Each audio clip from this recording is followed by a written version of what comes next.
Hey guys, welcome to my video. Okay, so we're having a bit of a situation here considering it's early in the morning. No, not early in the morning. Anyway, I can't get my car started, so I can't do what I normally do. So basically, I got up, I went to my car, tried to get it started, and guess what? It won't start. So not only won't it start, it won't crank. All right, so this is a no start, no crank situation. Every time I try to start it, I hear a click.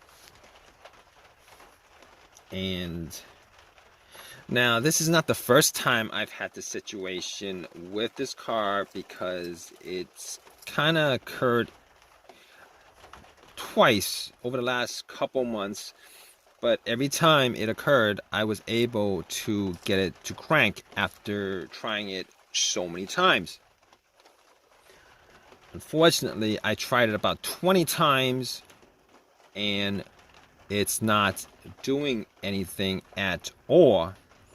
Now, here's the kicker to it, because everything else works. I mean, I get in, the remote works, I get in, I hear all the all the chimes, all the sounds, etc., etc. Try to start it, I hear all the sounds, the dash light up. Everything seems a-okay, except when it gets to the cranking stage, it won't crank. So anyway, I thought maybe I left the lights on, but the lights weren't left on at all. So just to check on the battery, I actually turned the headlights on, went out, looked at the headlights, and tried to figure out whether the batteries were bad. The batteries were not bad as far as I thought. Anyway, I went out, looked at the lights. The lights were pretty bright. I popped the hood, and I was checking out the battery terminals, and this is pretty much probably the first thing you should do in these kind of situations.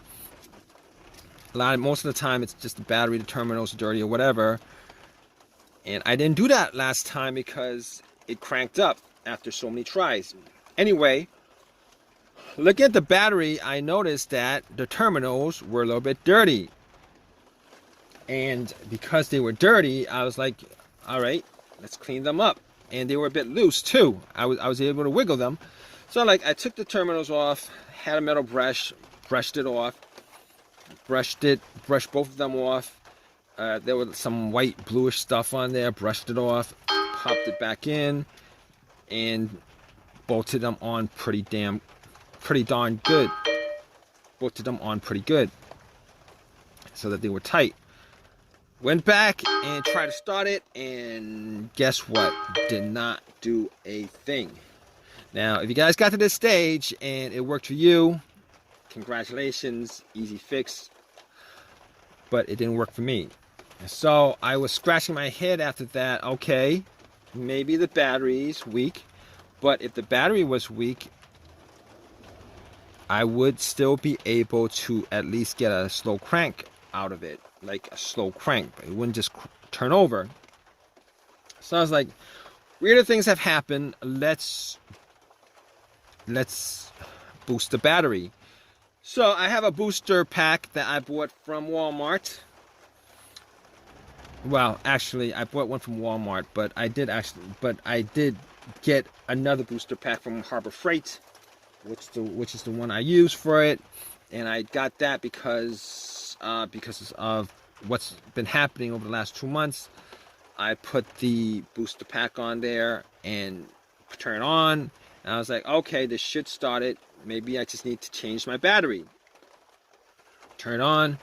Try to turn it on, and nothing. Still the same thing. No issues whatsoever. So, all right, at that point, even if the booster pack was kind of low on voltage, which it wasn't, it was all the way up to 4. That's the first time I used it.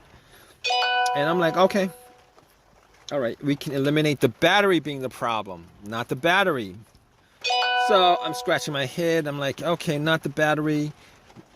Definitely not the alternator at this point, because if it was the alternator, the booster pack would have jump started the car.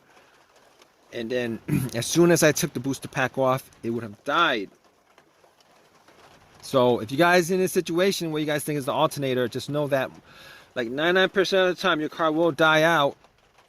Well, will die out with the car running if it was the alternator.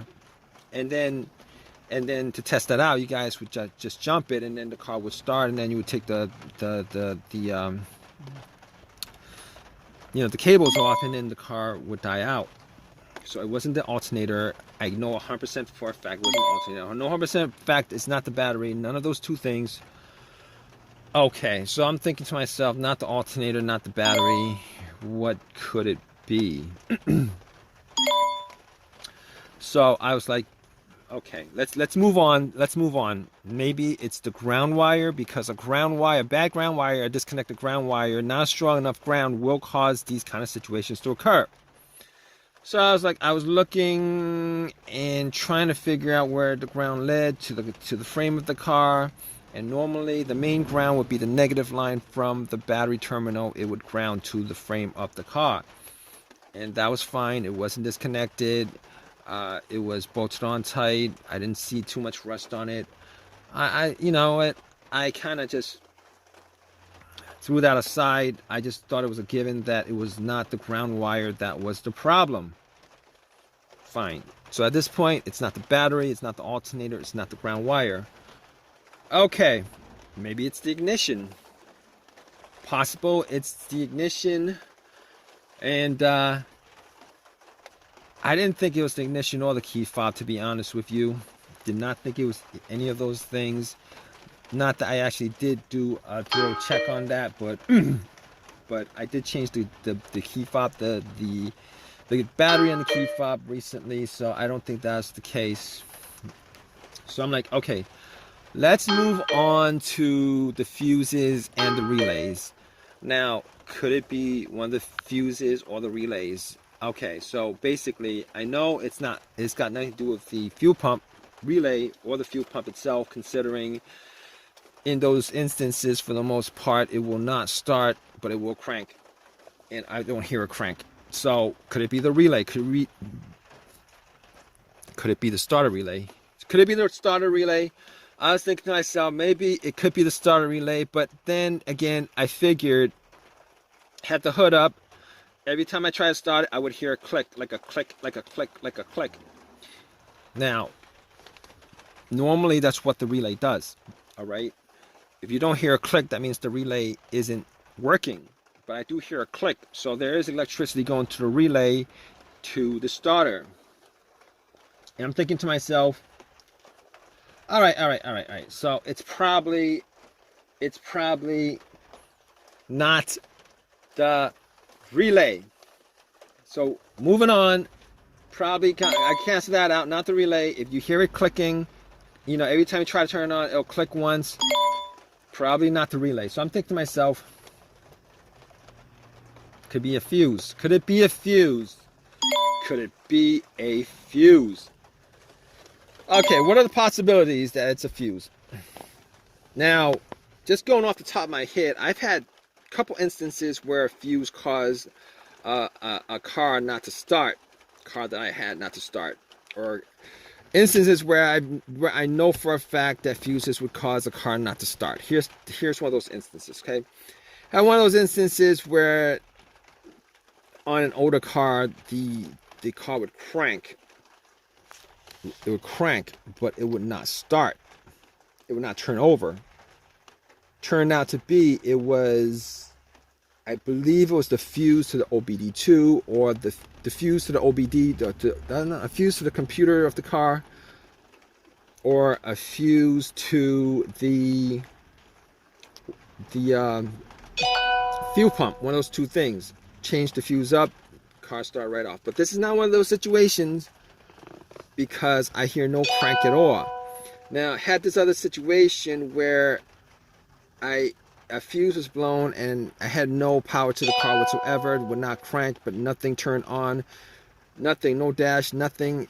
It was as if the battery was taken out of the car, and there was nothing. So it turned out it was a main fuse, and it was a common feature in a lot of Hondas and Acuras. Main fuse that was blown, changed the main fuse, the car, everything worked, turned on, everything. So it was not that situation. It was not that situation, all right? Now, the last thing I figured was maybe it could be the car's computer. Perhaps it's the car's computer. So I had like an OBD2 that I had purchased from Walmart for 19 bucks. And I was thinking to myself, let's plug it in. Because I know for a fact that OBD2 will not tell you these no starts issues. Not a regular one anyway. For the most part, most OBD2 that you buy, unless it's like those $2,000 OBD2s or whatever. Anyway, I had this little $19 computer OBD2 that I bought from Walmart. If you guys don't know what that is, it's the little computer that hooks up to your car's computer, and normally there's a slot under the steering wheel or the driver's side compartment under there. You could plug it in, and then you could do your little test. Plugged it in, and I was hoping that it wasn't the car's computer, because that would be a bigger issue than any of those other issues, because then you'd have to change out the computer and all that crap and trying to figure out like which wire is the problem, short, whatever. Anyway, I was like, let's plug it in and see if it gives me anything. And it did give me, it plugged in, it connected, it ran its little test. Nothing came up, no codes, nothing on there came up. It says no codes. And at that point I was like, okay. I assumed at that point that it was probably the starter that was the problem. So I had to do some work as far as figuring out whether it was the starter that was the problem. I did take off the relay, did the pin test. You guys don't know what the pin test is, you guys can do a direct jump on the starter from the relay socket. There are videos on it. I did that test and it did not jump. The starter did not do a single thing. And I was 99% sure it was the starter. 99% sure it's the starter. Rule out everything else. And I did eventually take a fuse tester, test out all the fuses, and it wasn't any of the fuses, not the relay. And I eliminated pretty much everything. I didn't do the whole ignition thing. But anyway. So I knew it was probably the starter. Went and did some work on it. Took out everything, got to the starter. Just to triple check it, I actually put a line to the solenoid terminal of the starter, try to jump it directly, and it didn't do anything. So at that point I knew it was starter. Took it out, went to AutoZone, had them test it out a fourth time. Definitely it was the starter that was the problem. And here's the thing. Here's why I didn't jump on it being a starter problem in the beginning. I didn't jump on it being a starter problem in the beginning, pretty much because the starter was swapped out about a year ago, and it was a rebuilt starter. And I was very disappointed in it because I only put in like 10,000 miles on the vehicle after the starter was replaced. Anyway, they gave me another one. It was 100% warranted, and got that, popped it in, put everything back, popped it in, and just before I put everything back in, I actually did a test on it, make sure it cranked. It did crank. Turned the car on, and it cranked up just like that. Bam, bam, bam. It worked out all good. So definitely was the starter, guys. It was the starter that was the issue. If you guys watched this video and you guys went through all the troubleshooting steps that I told you guys that I went through, and none of those were the issue, there is probably a 99% chance that it is the starter. Majority of these situations where the car would not start after you figure out all the things, eliminate all the possibilities that it could have been, you guys are left with one single possibility, which is the starter. Not the worst situation in the world considering, but it was a hassle. Anyway, I hope this has helped you guys out. If you guys can, please give me a thumbs up. Please subscribe.